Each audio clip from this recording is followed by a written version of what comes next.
So let me share the screen and go with the answer to last time question. Somebody asked, so what's the difference between what's the proliferation, the impact of proliferation explained in the Mulapariyaya Sutta. The Mulapariyaya Sutta is actually the first sutta of the Majjhima Nikaya, and there, in a way, Buddha is coming up with 24 concepts. About these 24 concepts, actually these 24 concepts are the examples actually. He has taken from different areas, different examples, representing different areas. So for example, from the 4 elements, he has taken certain examples. And from the different kinds of beings, he has taken examples. And different kinds of higher jhanas, he has taken examples. And our sense experience, he has taken examples. And on the other hand, certain dogmatic understandings, our views, he has taken examples. So these are the 24 different kinds of examples he has taken. So I'm not going to explain everything here. But interesting point is, now with respect to all these different examples, so what is the way they are handled by different people? So Buddha is now taking 4 persons. One is an ordinary worldling, untaught ordinary person, asutava pudujjana. And the second one is who is in the higher training. He's a seeker. He's a noble person. That he's the second person. Third person is an arahant. The fourth person is a samma sambuddha. And the third and the fourth persons, arahant and the samma sambuddha, so their reaction or their way of looking at these 4 or rather 24 concepts are very similar. They are identical. So in that sense, we can consider that the whole 3 persons are included here. The typical worldling who has no idea about the teaching. And then the second person is the noble person. The third person is the arahant. So the first person actually is in a kind of a complete typical recognition. Say, for example, he has seen a chair. So typically he divided immediately. So I'm here, chair is there. So that typical recognition. So he recognized himself as a person, and in front of him there is a chair. So that is the object. Now he wants to recognize, oh, this is a beautiful chair. So I want to have it. So this is my chair. So likewise, he start thinking about that chair. So after he has seen a particular object, he immediately start thinking about it, and he go through the typical kind of recognition. So different names are given to different objects. So he knows this is a chair, this is not a table, this is not a cricket bat, this is a chair. So he knows that. So he then recognizes it, and maybe he is giving some value to it, and maybe he is now thinking about it. Now all different kinds of what we call as the language, phrases, etc. are there to explain that incident, how he is seeing, how he is interacting with this particular object. So what is the relationship with him and the object? Now all these things are available. Now all this promotes a kind of a manjana, conceiving in his mind. So I-centered thinking is now promoted, and he is now thinking. And ultimately Buddha mentioned he delights in earth, pataving abhinandati. So he wants to have, he like to see this particular object. So I have taken a simple object here as a chair. And so this is the typical mundane or worldling, how he is operating in this, in the whole world. And next comes the, what we call as the second person, the disciple in higher training. Now he, rather than immediately jump to thinking, he has certain amount of his own practice. Certain insights are now operating in his mind. So he has worked out in the Rupakhanda, the form aggregate. He has seen what is really available there. So what is the impact of the earth element, water element, fire element, element. So he has gone through that fair amount of thorough understanding, some direct understanding. And so basically, he has seen it. As a result of that, he was able to maintain a mind free from the what we call as the form element. He has developed certain amount of mindfulness, certain amount of kayanupassana. So as a result of that, he can keep the mind away from the body. He can keep the mind free from the different sense objects. But unfortunately, it is not perfect yet. So what's the procedure here is highlighted, where pataving patavito abhinyaya pataving ma manyi. So basically, he has to further restrain himself. Mind still trying to promote thinking. Mind wants to think, but he is now applying brakes. He's reminding himself that there's a deeper teaching that I have seen. So this is not the reality. This is something man-made. This is a kind of a conventional object. So don't get attached to it. Don't get delighted about it. So don't overthink about it. Now he is in a way correcting himself. He's advising himself. He understands the proclivity available in the mind. He understands the tendency in the mind to overthink, to possess it, and to have it, to reach to it. The typical old routine, the typical old habit is sometimes coming up, but he is restraining himself. So that's beautifully mentioned. Pataviya mamanyi, patavito mamanyi, pataving meti mamanyi. So basically he is now advising himself, restraining himself. He should not conceive himself apart from earth, should not conceive earth to be mine, so etc., etc. So likewise, he tried to minimize conceive. He tried to minimize conceptual proliferation. Now he is going through the training. He is restraining his mind. He understands the tendency available in the mind for proliferation. So he is trying to minimize that. So he is restraining himself. He understands this weaknesses is still available in the mind, but he is restraining himself. So that is the noble person. Then the Arahant.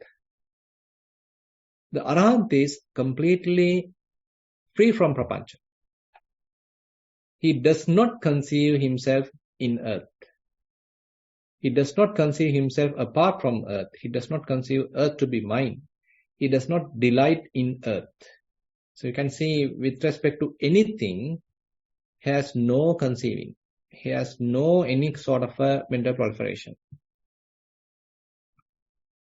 Because he has seen the things as they truly are. He has fully understood it. He directly knows earth as earth. Pataving patavito abhijanati. Having known directly earth as earth, he does not conceive himself as earth. So basically he has thorough understanding. He has fully understood. As a result of that, prapancha is completely cut off. No more proliferation going on in his mind. So these are the three interesting differences. We can see how prapancha is operating in a worldly person, to what extent prapancha is operating in a noble person, and how an arahant is completely free from conceptual proliferation. Okay, now I think you can start, Chamila. Sorry, Bhante. Yeah. I think something happened with the computer and I had to log out and come back in. Okay. Yeah. So before we start the questions, I would just like to advise everyone that we start the program at 7 p.m. Australia is daylight saving time now, so which is still 1:30 in Sri Lanka. So that's just an announcement we did last time. So from this week onwards, that's the start time. Bhante, we have 6 questions today. Right. Question number 1 of 6. Sorry, before that, I was actually going to present that question that we had from last week. So now we can just look at the questions this week. Question number 1 of 6. This is on the Dhamma sermon question. Dear Bhante, is there a direct connection between some stages of prapancha and the bhava, or becoming independent origination? With metta. That's the end of the question. Dependent origination. Yes. So can you repeat the first part, Chamila, the question? Is there a direct connection between some stages of prapanya and the bhava? Or becoming independent origination. Yes. So we can say a certain amount of relationship is there. You know that when we do thinking, and that thinking slowly develops a desire, and that desire leads to becoming. Now I want it. I strongly want it. I strongly want to possess it. Now I am thinking about it, and you become that. So that bhava is now has arisen. So the new state has arisen in the mind. So previously assume that your mind is very calm, relaxed, detached, no proliferation at all. You are in a peaceful state. But you start thinking about someone or something or some kind of an activity or something. And now that promotes certain amount of desire, certain amount of wanting in the mind. Now you start imagining about it. Now you start different kinds of mental formations. And it can lead to bhava, what we can call as the upadana, clinging. So you are fully attached to that. You are basically grasping that state. So as a result of that, now you are becoming that. Upadana paccaya bhava. Once you grasp, so you become that. So on the other hand, we can say, so the proliferation process is causing or promoting this becoming process. On the other hand, by thinking, you can become someone. By thinking, you can mentally act as someone. You can assume yourself as someone. Because thoughts are properly showing you a different path, and you are navigating in that path, and you become that. You become someone. So you have lost your identity in a way. That identity in the sense that you were no one, basically. So you didn't have any kind of an ego. You didn't have any kind of a self-view. But as you are continuing thinking, now you slowly promote ego. You promote self.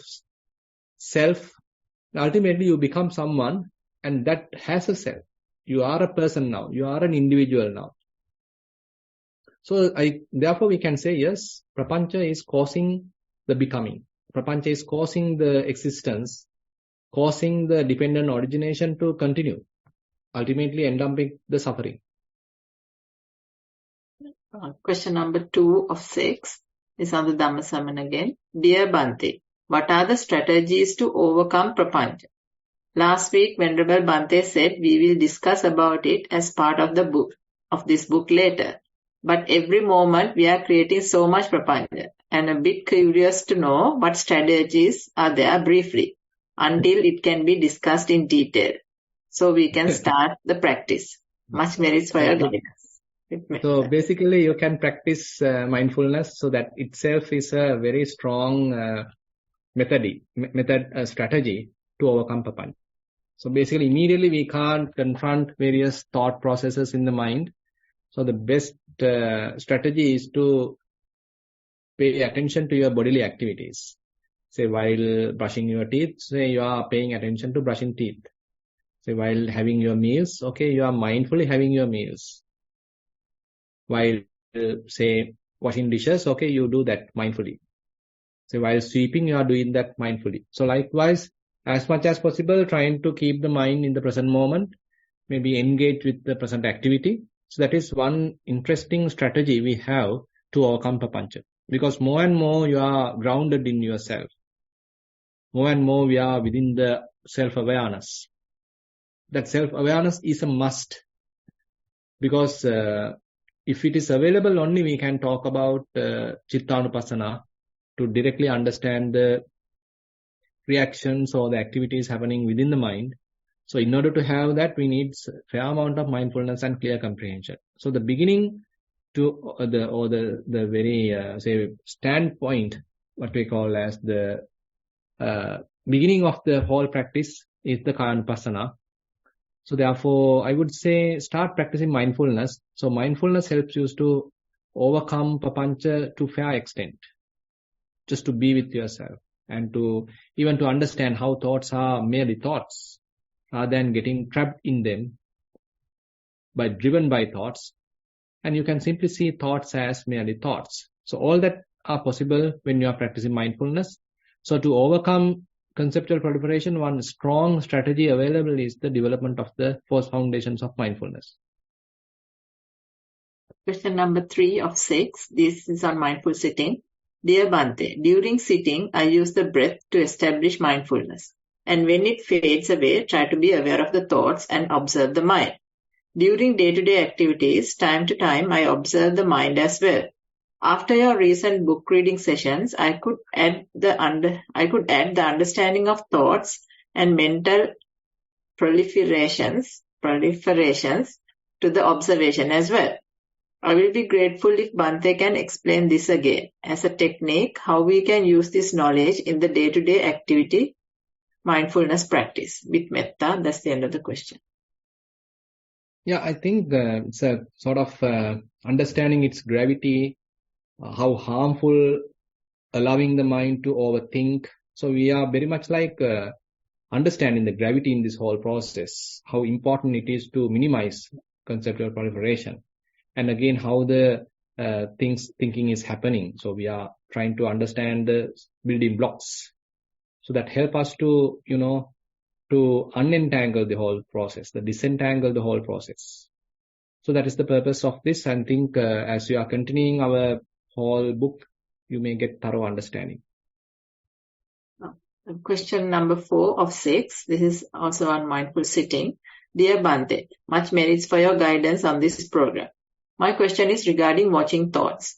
In the sitting practice, once the breath fades away and the mind comes to stillness, thoughts appear as the prominent factor. So I begin to observe how the thoughts come and go.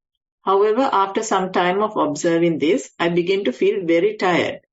It seems that the process, although it's just in your head, I feel like I have run a mile and the mind feels very tired. So how do you keep observing the thoughts without feeling this tiredness? Much merits for your reply with metta. That's the end of the question. Mm-hmm. Maybe you can time to time come back to the body, because it seems like you are trying to suppress thoughts. You are spending fair amount of energy in this whole process. Because if you don't have enough mindfulness, then probably it takes some time for the thoughts to go away. So typically thoughts are very weak when the mindfulness is strong. But if the mindfulness is not that strong, then thoughts can propagate to some extent. It can overwhelm us to some extent. And after a deep struggle, we are winning, by the way. That's good, by the way. But still, it's a little tiresome because still our mindfulness is not strong enough. So one possibility is that you can develop further amount of Kayanupassana. Maybe you can spend some time in sitting meditation, keeping your attention at the breathing or maybe rising and falling, understanding their true nature, how they are coming and going, how they are rising and passing away. And that help us to develop fair amount of understanding, fair amount of insights, how instantaneous, how inconstant are all these different phenomena. Maybe bodily phenomena, maybe feelings, maybe thoughts.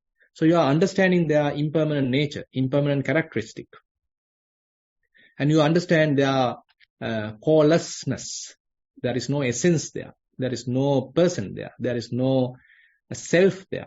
So you are understanding in other sense, anicca dukkha anatta. Understanding the impermanence, unsatisfactoriness, and the non-self. So that becomes a fair insight for yourself and help us to minimize thinking and keep the mind relaxed. And on the other hand, so the developed mindfulness and clear comprehension is fairly strong, so that the thoughts are becoming weaker and weaker. And they may not stay longer in your mind. They may not occupy the mind for longer time. Once you pay attention to them, they quickly fade away. It happens naturally. So it seems like if you become so tiresome in Chittanupassana, that indicates still the necessary amount of mindfulness, necessary amount of clear comprehension is not still available. So therefore, I invite you to spend some time in mindful walking, mindful sitting, and maintaining certain amount of Kayanupassana practice, so that further your mindfulness and clear comprehension is improved. Question number 5 of 7 is a Dhammasaman question. Dear Bhante, can you please help us to link the concept of prapancha with 4 noble truths and the 8-fold noble path? Much merits for your service for explaining deep Dhamma in a simple manner. With metta. That's the end of the question. So basically, we'll see. So I like to, rather than simply giving a, say, casual answer, I like to connect this with some suttas and give you some comprehensive answer. Let me give some time. And maybe Venerable Jnanananda also has discussed this in the book, how what you call this Four Noble Truths are connected with the Papancha. And of course, how already we, to some extent, we discussed how the aggregates are connected to the Papancha. Actually, you know that the First Noble Truth itself is the 5 clinging aggregates. So First Noble Truth is not apart from the aggregates. So the aggregates are the First Noble Truth. So the deeper we understand about the First Noble Truth, deeper we understand the aggregates. And in order to do that, we have to understand or practice the what we call as the Satipatthana, the 4 foundations of mindfulness, where the mindfulness practice on the body help us to understand the form aggregate. Mindfulness of the feelings help us to understand the feeling aggregate.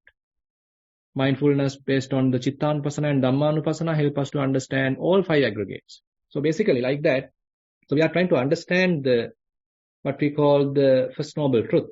But the interesting point is, as we are deeply understanding all these, so the tanha, the craving, the second noble truth start fading away. Dukkha samudayam pahatabba. So we start having a loosen grip on the craving. So craving is now become weaker and weaker. So as much as possible, probably now we are in a peaceful state of mind. So the tanha has sometimes abandoned, so the mind rests. Mind is free from tanha. Tanha has ceased. So we are resting in the cessation, time to time. Now we are resting or recognizing the third noble truth. And this whole path is the 4th noble truth, the magga, or the path, the noble eightfold path. So basically, when we are practicing 4 foundations of mindfulness, actually we are understanding the 4 noble truths. So all these noble truths are fairly interconnected. The first noble truth indicates that we have to deeply understand that Dukkhang Arya Satchang Pariññayam. The second noble truth invites us to abandon that Dukkha Samudayang Arya Satchang Pahatabbang. And the third noble truth expects us to realize that Dukkha Nirodhang Arya Satchang Satchikatabbang. And the 4th noble truth expects us to develop that.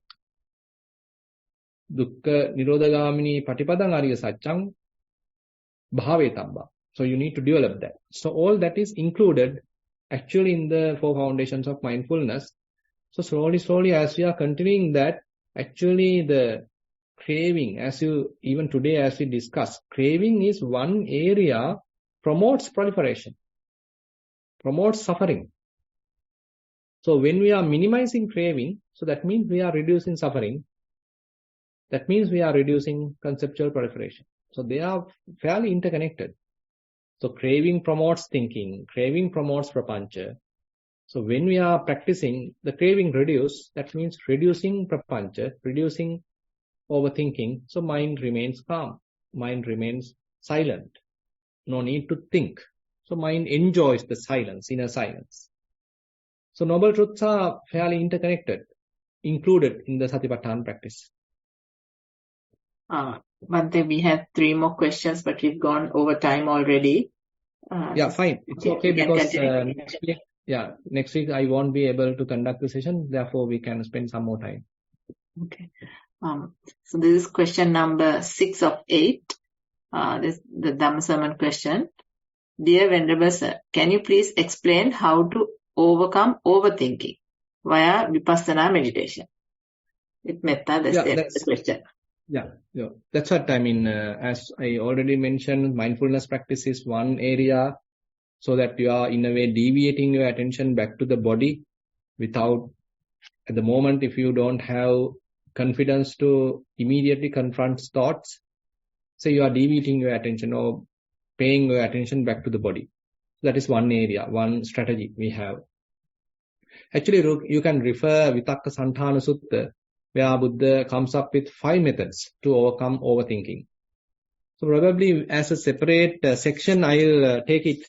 Actually, definitely Venerable Nyananda has taken it in the coming, the sections.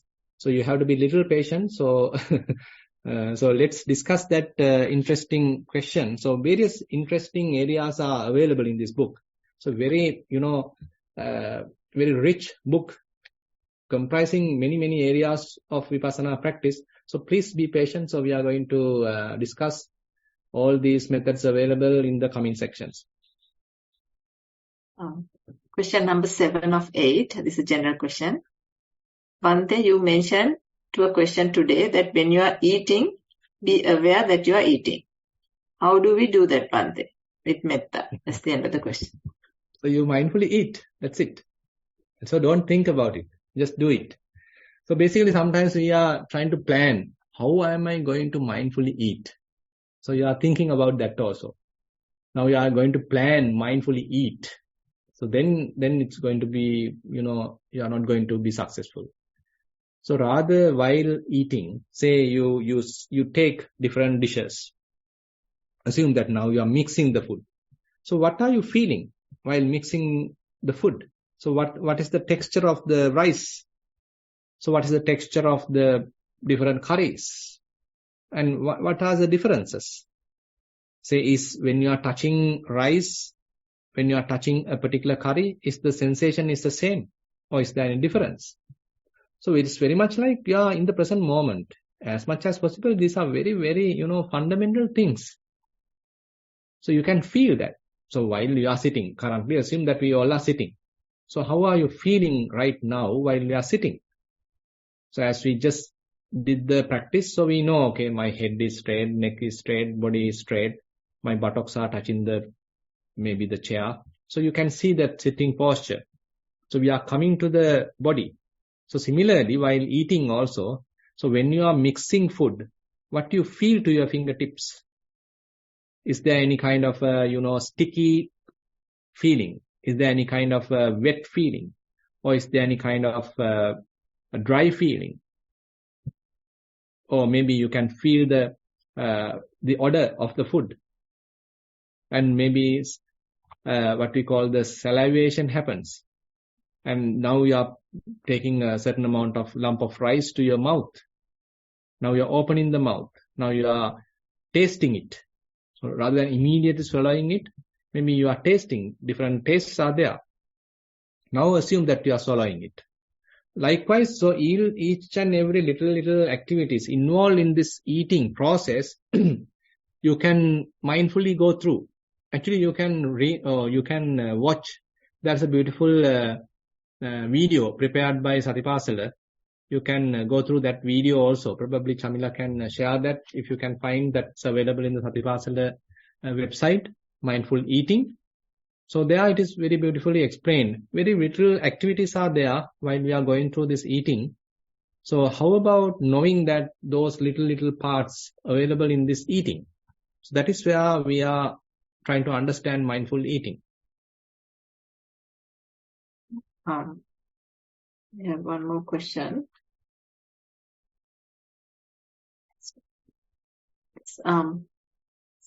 Question number 8 of 8. Can we, or how does one, help a baby to grow up with the least amount of developing a sense of me, I, and mine? That's the end of the question. I don't think that we have to purposely try to avoid that, by the way, because now we are immediately trying to apply some deeper Buddhist teaching into a little kid. I don't think it is necessary. Because, to some extent, having personality view may be useful sometimes. Tanhang Nissaya Tanha Pahatabbu. Manang Nissaya Manang Pahatabbu. So that's another strategy Buddha, or rather Venerable Ananda is pointing out. So when you have a certain amount of personality, so you want to achieve something. So it's promoting that. In a way, you have a goal, you have an ambition. You are desire driven. But if that desire is a noble desire, say you want to become a stream winner, you want to become an arahant, so you want to have certain amount of understanding of the Dhamma. So you want to have, say, insights in the insight practice. So these are in a way desires, but desires are now aimed, directed towards a noble goal. So therefore, we can't say that when it comes to morality, certain amount of ego is there. So I am the one going to be a virtuous person. I was a bad person, now I want to become a virtuous person. Accepted. I am the one who is going to develop certain amount of samadhi, concentration. Okay, I am is there. So I am developing samadhi. Fine. Then you are developing samadhi. But later, when you comes to Panya Sikha, the third level, Vipassana practice, there you understand deeply how these phenomena are absence of any kind of an essence. It doesn't have any inner core. There is no self in it. So you can't actually teach all this to a child, then it's too much. So therefore, I feel that let him have the childhood. Let him enjoy the childhood. By the way, you can give him a little bit of some good qualities, like developing certain amount of mindfulness. Say, try to be in the present moment. Don't go ahead with too much thinking. And these are certain other areas that you can inculcate in his mind. Maybe later, as he is growing up, slowly, he may be able to understand the teachings and the insights. Probably I feel that would be much helpful, because otherwise immediately if we are trying to inculcate non-self, like some deeper teachings into his mind, I feel it is too much for him. That's all the written questions we have. So we've gone over time as well. So I think we will end the program now. Right. To end the program, I would first like to pass our merits and thank Bhante for his valuable time, even with the busy schedule at the monastery. To all the supporters of this program, both seen and unseen, and to the participants for joining today to practice and share their questions. Sadhu, sadhu, sadhu. Thero Yeah. Thero Sanai. Thero Sanai.